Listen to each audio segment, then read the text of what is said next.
ಈಗ ನೀವು ಎಲ್ಲೇ ಹೋಗಿರ್ತೀರಾ ಔಟ್ ಸೈಡ್ ಅಲ್ಲಿ ಅನಿವಾರ್ಯವಾಗಿ ನೀರ್ ಕುಡಿಯೋ ಸಂದರ್ಭ ಬರುತ್ತೆ. ಈಗ ರೆಗ್ಯುಲರ್ ಆಗಿ ನೀವು ಕೆಂಗನ್ ವಾಟರ್ ಕುಡಿತಾ ಇರ್ತೀರಾ, ಓಕೆ, ಅನಿವಾರ್ಯ ಬೇರೆ ನೀರ್ ಕುಡಿದ್ರಿ ಅಂತ ಇಟ್ಕೊಳ್ಳಿ, ಅವಾಗ ಡಿಫ್ರೆನ್ಸ್ ಏನಾಗುತ್ತೆ ಅಂತ ತೋರಿಸ್ತೀನಿ.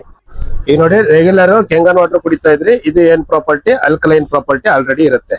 ಓಕೆ, ಇದು ಏನಾಗಿರುತ್ತೆ, ಅಸಿಡಿಕ್ ಆಗಿರುತ್ತೆ. ನೀವು ಯಾವ್ದು ಆರ್ ಓ ನೀರ್ ಬೇರೆ ಕಡೆ ಕುಡಿತಾ ಇದ್ರೆ ಇದು ಅಸಿಡಿಕ್ ಆಗಿದೆ. ನೋಡಿ, ಗ್ರೀನಿಶ್ ಬಂದಿದೆ, ಇದು ಗ್ರೀನಿಶ್ ಇದೆ, ಇದು ಬಂದು ಬ್ಲೂಯಿಶ್ ಇದೆ. ನೋಡಿ, ಇದು ನೀವು ಅಲ್ಕಲೈನ್ ವಾಟರ್ ಕುಡಿತಾ ಇದ್ರಿ.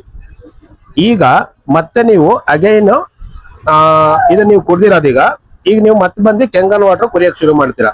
ಓಕೆ, ಕೆಂಗನ್ ವಾಟರ್ ಕುಡಿತೀರಾ. ಕೆಂಗನ್ ವಾಟರ್ ಕುಡಿತಿದ್ದಂಗೆ ಏನಾಗತ್ತೆ ನೋಡಿ ಡಿಫ್ರೆನ್ಸು, ಮತ್ತೆ ನಿಮ್ ಬಾಡಿ ಅಲ್ಕಲೈನ್ ಆಗತ್ತೆ. ನೋಡಿ, ಎರಡು ನೋಡಿ, ಇದೇ ಮೇನ್ ಡಿಫ್ರೆನ್ಸು. ನೀವು ಸ್ವಲ್ಪ ದಿನ ಬಿಟ್ಟರು ಕೂಡ ಮತ್ತೆ ನೀವು ಯಾವಾಗ ಕುಡಿಯಕ್ ಸ್ಟಾರ್ಟ್ ಮಾಡ್ತೀರಾ ಅವಾಗ ಮತ್ತೆ ಬಾಡಿ ಅಲ್ಕಲೈನ್